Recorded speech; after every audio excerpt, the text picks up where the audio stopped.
Halo semua, salam sejahtera Malaysia. Selamat datang ke channel Fels Lifestyle. Teman-teman, rupanya berkaitan dengan pembentangan belanjawan 2025. Berita baiknya adalah belanjawan 2025 sudah diumumkan dan banyak penambahbaikan yang kita dapat dengar.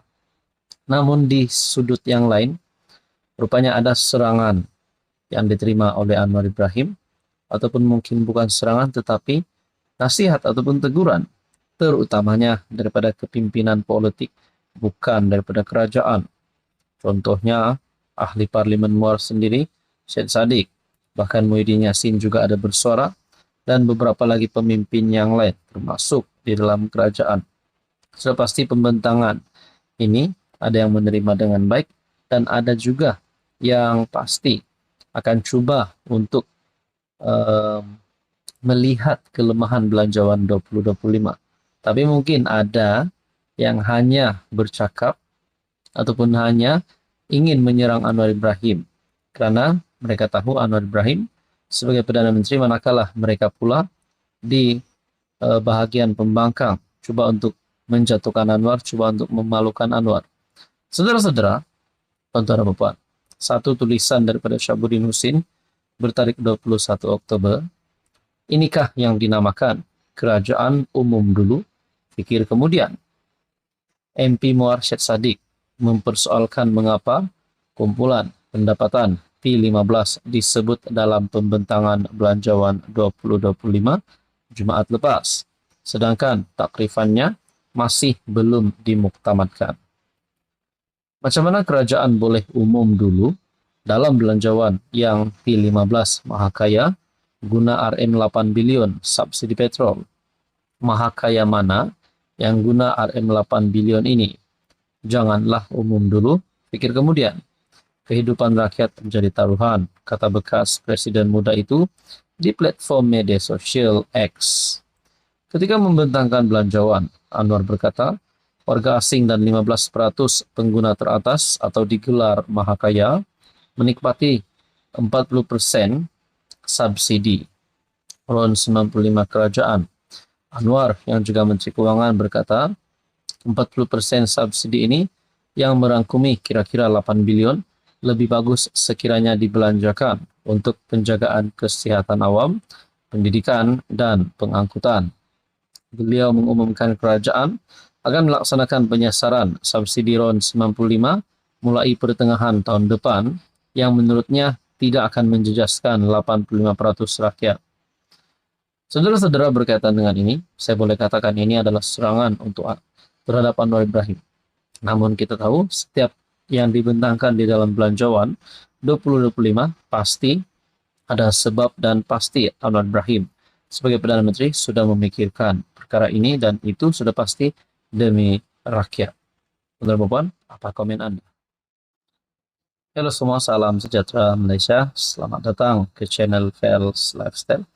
Terima kasih kerana terus setia dan bersama di dalam channel ini. Saudara-saudara, apa dah jadi dengan kepimpinan Perikatan Nasional, kepimpinan pembangkang, ataupun kepimpinan bersatu?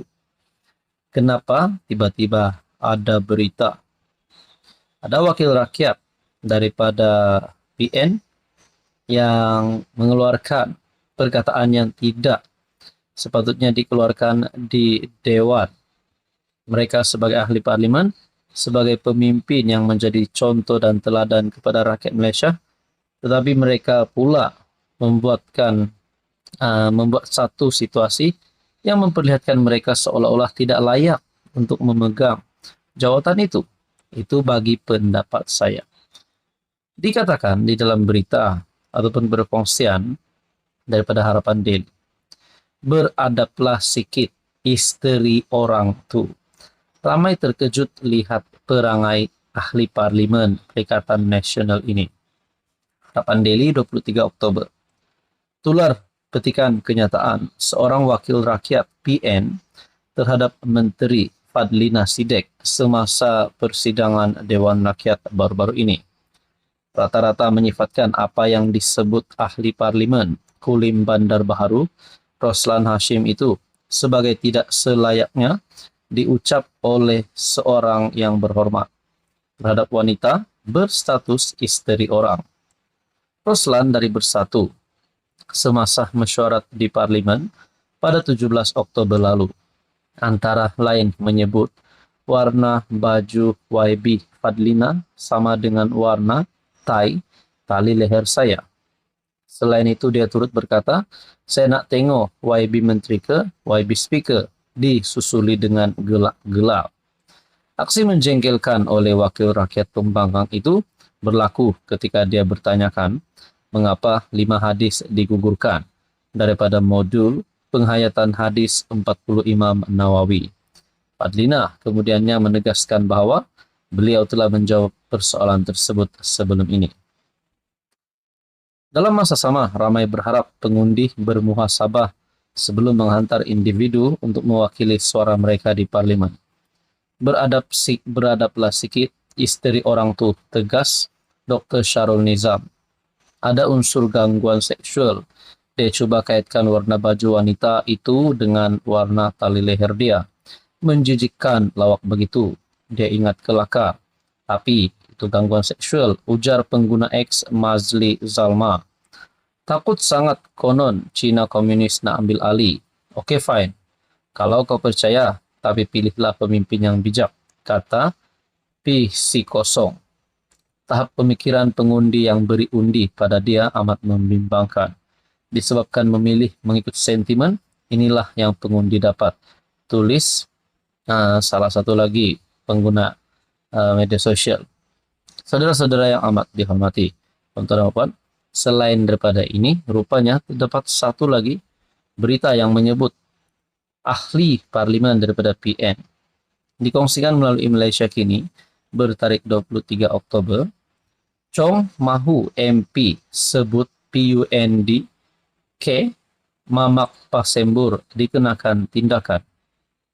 Chong Zemin hari ini mengemukakan notis kepada Dewan Rakyat untuk merujuk 2 ahli parlimen PN ke jawatan kuasa hak dan kebebasan parlimen.